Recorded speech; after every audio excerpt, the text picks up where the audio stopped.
이 시간에는 7번째로 자기애성 성격장애와 DSM-5의 진단 기준에 대해서 말씀드리겠습니다.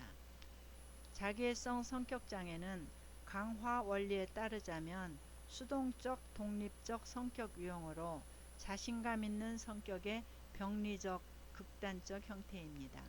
수동적 독립적의 유형은 사람들이 목표 지향적인 행동을 통해 외부에 적극적으로 강화를 추구하기보다는 자체 강화 능력이 있음을 의미합니다.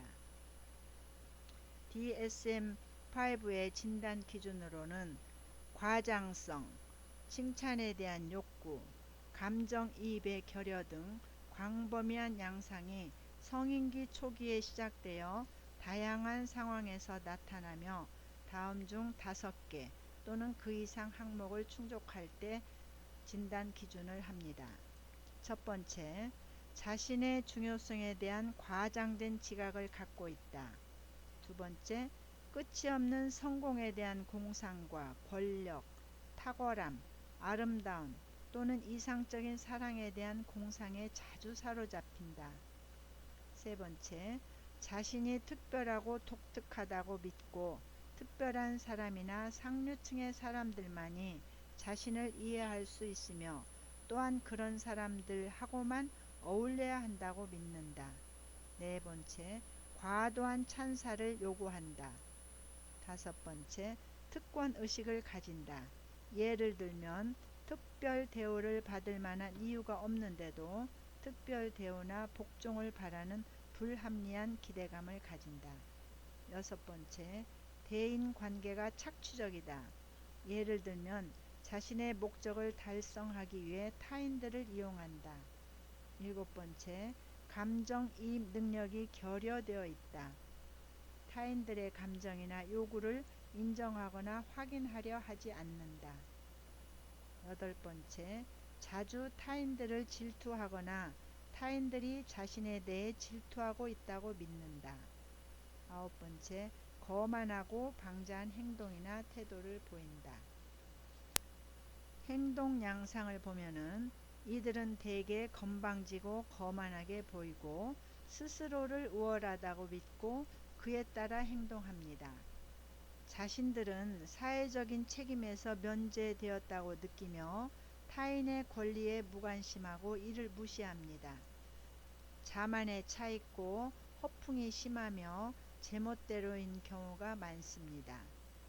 자신들이 선천적으로 우월하다는 비합리적인 믿음에 따라 생활하며 심한 경우는 우주의 중심에 내가 존재한다는 식의 망상을 갖는 경우도 있습니다. 두 번째로 대인관계에서는 자기애성 성격 장애를 가진 사람들은 자신의 욕구 만족을 위해 타인을 이용하는 대인관계 패턴을 보이며 다른 사람의 권리를 무시하는 것에 대해 부끄러움을 느끼지 못합니다. 사람들과의 관계에서 공감할 줄 모르며 상호 호혜적이어야 할 필요도 느끼지 못합니다. 받을 준비만 되어 있을 뿐 되돌려 주어야 하는 이유를 알지 못하는 것입니다. 인지양식을 살펴보면요, 이들의 인지양식은 과대적이고 미숙하고 자신의 능력을 과장하고 가치를 부풀리며 자신을 정당화하기 위해 광범위한 합리화를 사용합니다. 또한 자신이 우월하다는 미숙한 환상에 제한을 두지를 않습니다. 극단적인 경우에는 정교화된 환상이나 망상 수준에까지 이르는 경우도 볼 수가 있습니다. 이들의 정서 표현은요, 대개 무관심하고 냉정하고 그러나 경우에 따라서는 변덕스러운 변화를 보이기도 합니다. 자기의 가치에 대한 믿음 때문에 전반적으로 안정감을 경험하지만 때로 그에 대한 확신이 흔들릴 때 분노감, 수치감, 공허감, 우울 등을 나타내기도 합니다. 그러나 대부분 합리화 기제를 사용하여 빠르게 처리해버리기 때문에 이러한 상태는 일시적인 경우가 많습니다. 자기 지각은요, 자기애성 성격 장애를 가진 사람들은 대부분 스스로를 존경할 만하고 위대한 사람으로 여깁니다. 자신은 매우 특별하며 특권을 지닌 사람으로 생각하고 이러한 자기 개념은 확고하여 이에 의문을 가지는 경우는 거의 없고 이러한 자기 개념에 도전받는 것은 경멸과 모욕으로 간주합니다. 극단적인 경우에 자신이 독특하며 모든 사람에게 모든 것이 될 수 있는 능력이 있을 만큼 위대하다고 생각하여 자신은 어떤 규율이나 윤리, 관습을 초월한다고 여깁니다. 주요 방어 기제는 주로 합리화를 사용하며 합리화는 일반적으로 현실 왜곡을 위해 사용되는 방어 기제로서 이는 실패나 실망, 사회적으로 용납되기 어려운 행동 등을 정당화하기 위한 자기 기만적인 무의식 과정입니다. 그 결과 자신의 자존감을 손상시키는 단점을 희석시키고 자신의 가치와 우월감을 유지시킵니다. 원인으로 생물학적 요인을 살펴보면요. 모든 성격장애에서 생물학적 요인의 역할은 아직 추정적인 것으로 남아있는데 특히 자기애성 성격장애에서의 그 역할은 불분명합니다. 환경적 요인은 특별한 생물학적 증거가 발견되지 않기 때문에 자기애성 성격에서는 그 발달을 설명할 만한 환경적 요인에 특히 강조를 두게 됩니다. 일부 부모는 자신의 자녀가 신이 내린 특별한 아이라는 생각을 갖고 그들을 지나치게 소중히 여기며 멋대로 하게 내버려 둡니다. 그 과정에서 아이들은 자신이 특별하고 우월한 사람이며 자신이 하는 모든 일은 칭찬과 찬사를 받을 만하고 자신이 특별한 대우를 받기 위해서 다른 사람에게 봉사와 복종을 요구하는 것은 당연하다는 점을 학습하게 됩니다.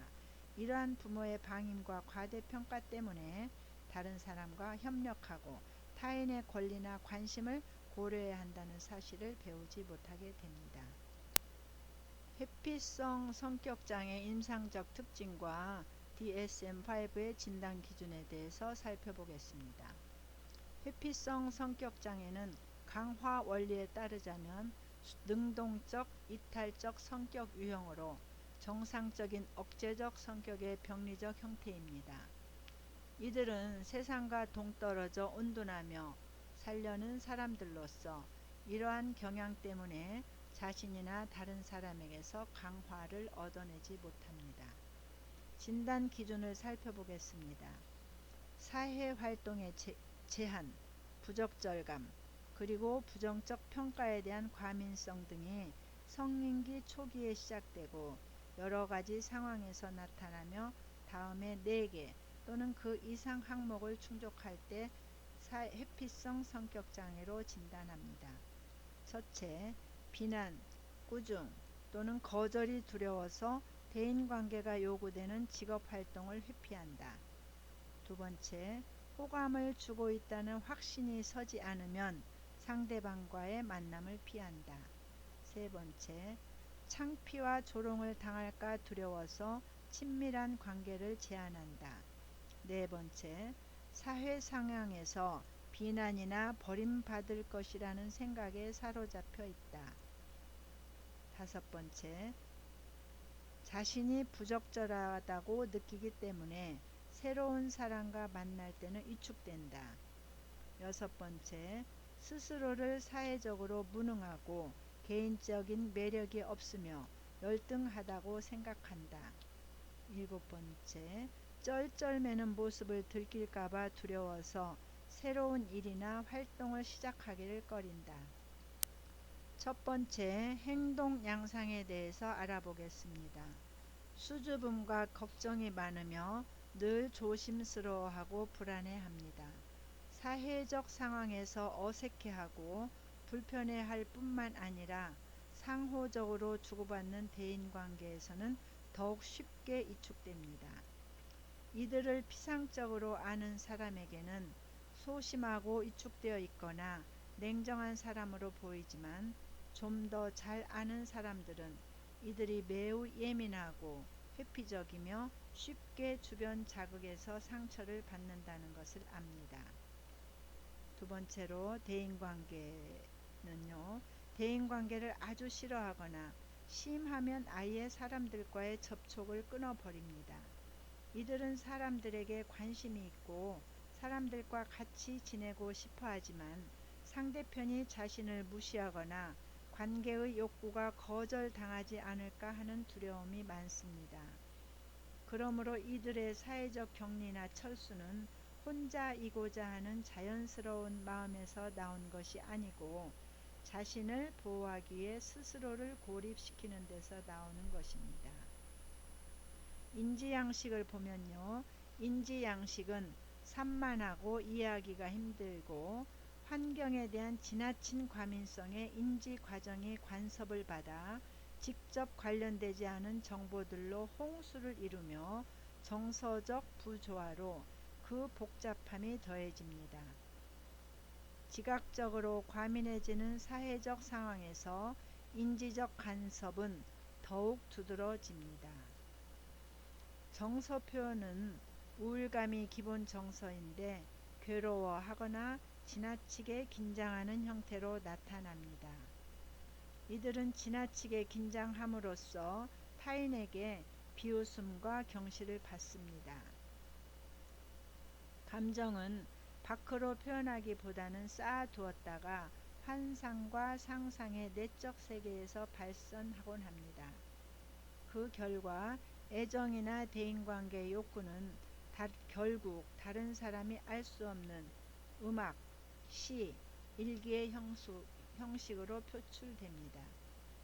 자기 지각은 이들은 극히 내성적이고 자의식적인 경향이 있어 스스로 다른 사람과 다르다고 지각하지만 자신의 정체성이나 자기 가치감을 확신하지 못하는 경향이 있습니다. 전반적으로 자존감이 부족하고 자신의 성취를 평가절하합니다. 스스로를 소외되어 있고 불행하고 공허한 사람으로 여기며 이인감을 경험하기도 합니다. 주요 방어기제로 이들이 쓰는 주요 방어기제는 환상으로서 환상은 현실에서 충족할 수 없는 욕구와 소망을 만족시켜주는 상상의 반의식적 과정으로서 현실에서 성취하기 어려운 애정욕구, 공격성, 기타의 충동들을 방출시키는 안전한 매개체 역할을 합니다.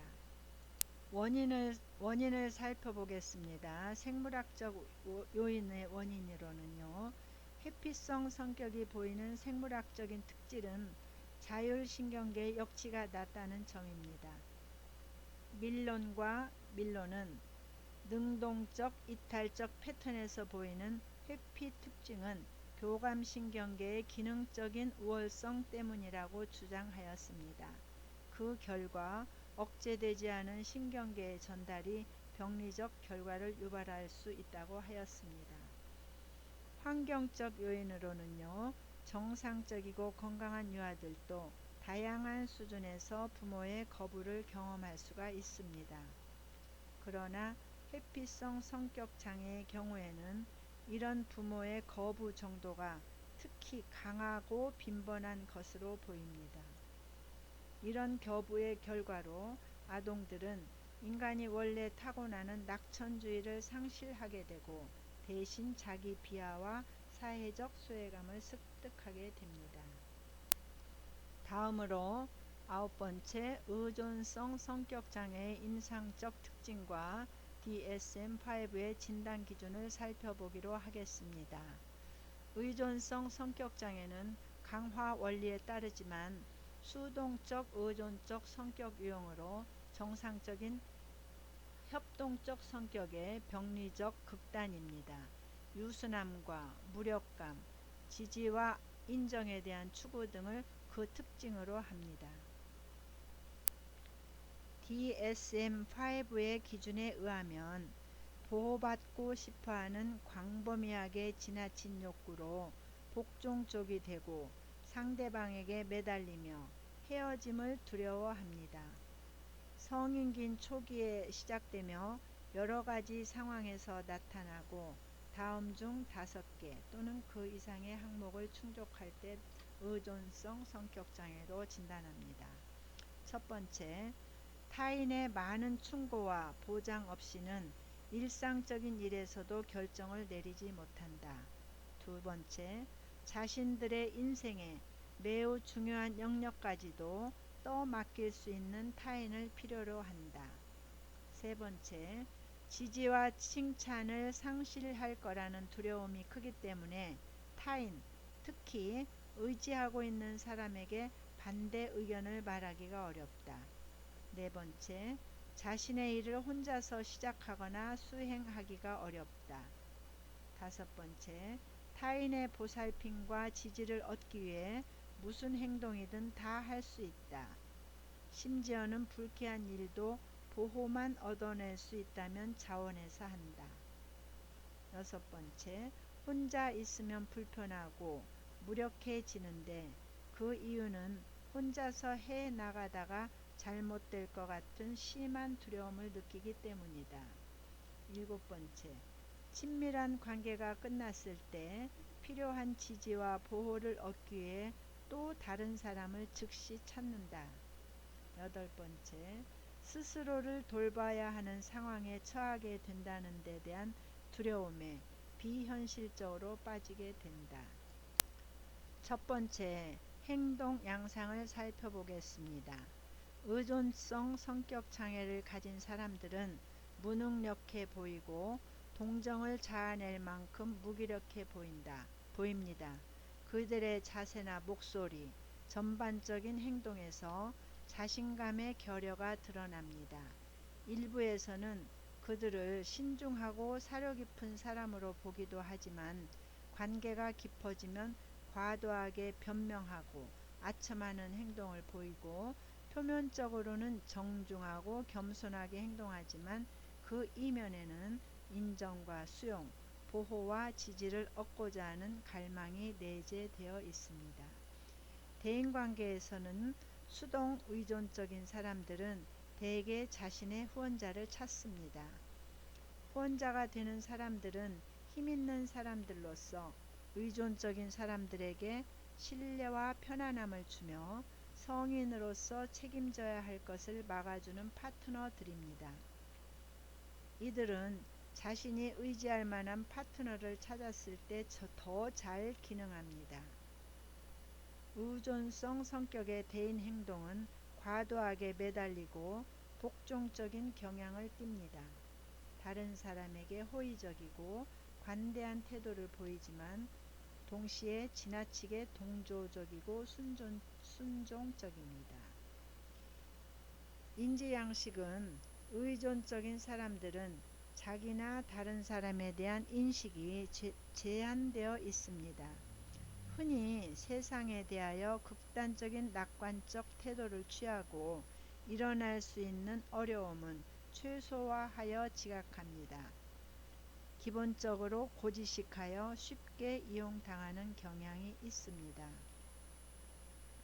이들의 정서 표현은 정서적으로 온화하고 소심합니다.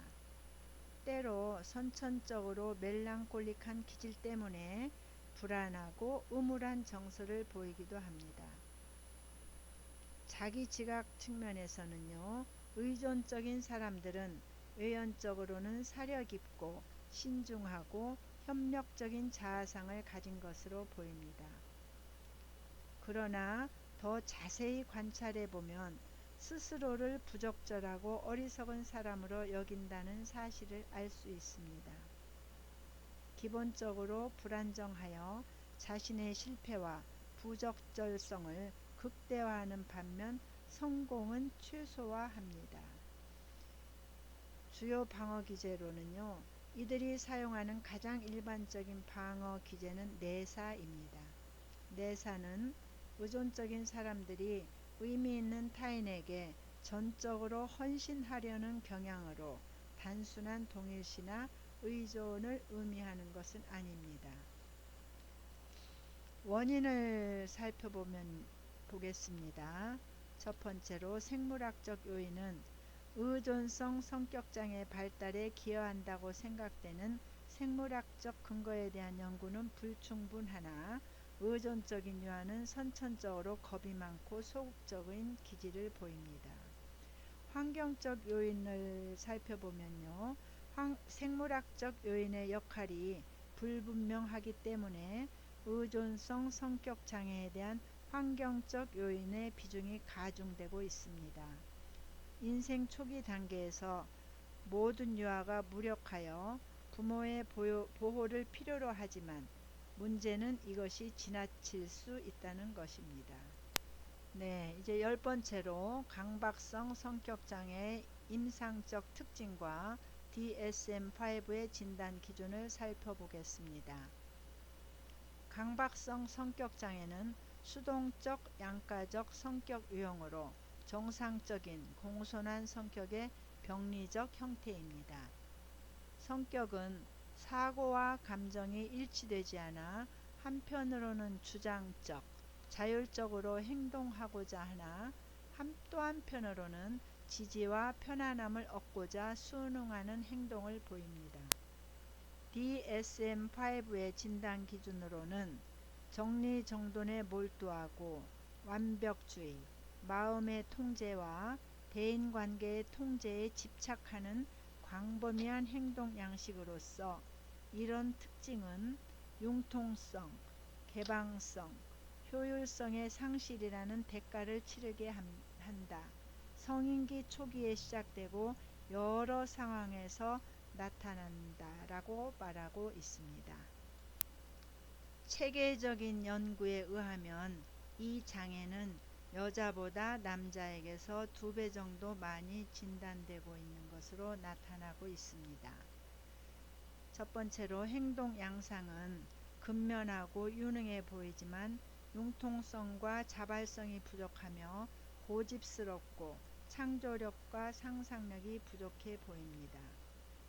대인관계에서는요, 공손하고 정형화된 방식으로 행동하지만 상대하는 사람의 계층이나 지위에 따라서 다르게 행동합니다. 세 번째로 인지 양상으로는요, 인지적으로 경직되어 있어 생소하거나 예기치 못한 상황에 취약하며 편협하고 독단적인 특성 때문에 새로운 사상이나 방법을 수용하지 못합니다. 정서 표현은 진지하고 엄숙하고 정서가 전형적으로 냉담하고 활기가 없고 과도하게 심각합니다. 정서를 표현하는 것은 미숙하고 무책임한 것으로 여기며 정서가 배제된 객관성을 추구합니다. 자기 지각 측면에서는요, 자신을 양심적이고 근면하며 유능하다고 생각합니다. 이들은 무의식적 충동과 의연적인 행동 사이의 모순을 피하고자 노력합니다.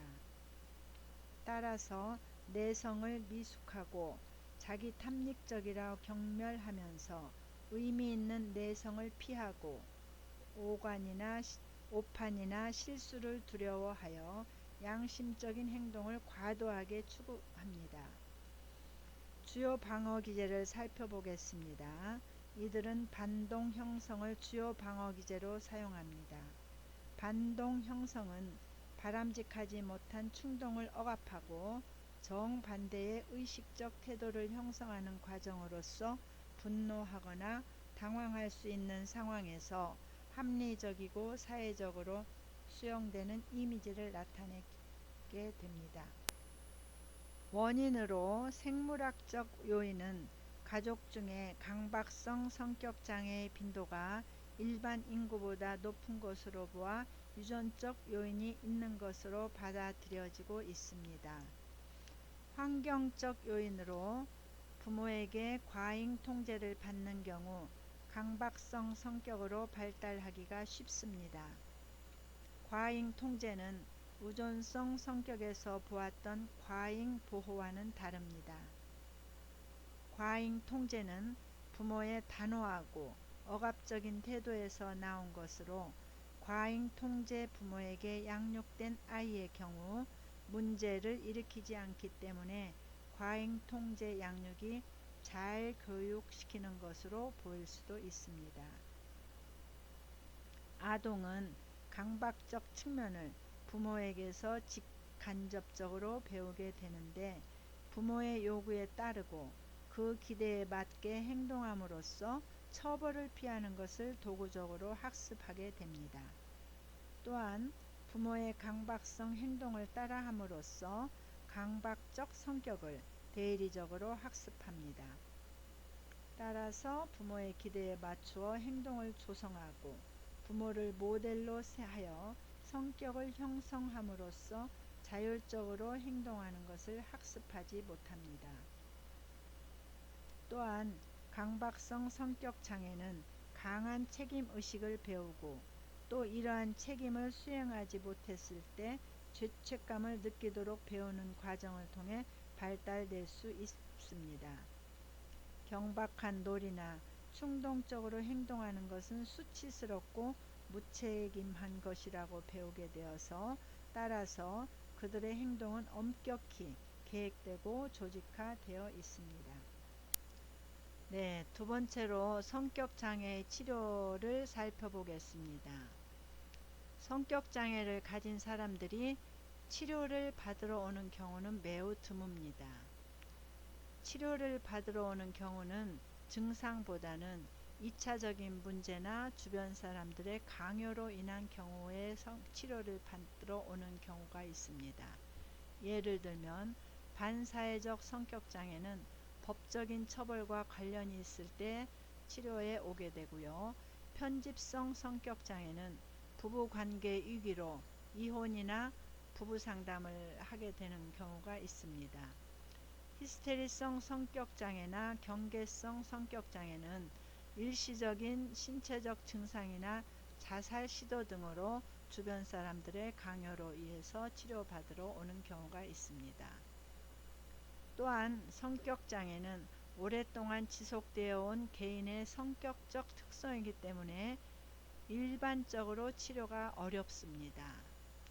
약물치료로 항정신성, 항우울제, 항불안제 등의 약물이나 입원 등은 성격장애 증상으로 인한 2차적인 현상들에 대한 치료에 그치는 것으로 근본적인 성격장애 증상을 치료하는 것은 아닙니다. 결국 성격장애의 치료를 위해서는 심리치료적 접근이 필요합니다. 이번 주도 수고 많으셨습니다. 다음 시간에는 제5장 불안장애에 대해 살펴보겠습니다. 감사합니다.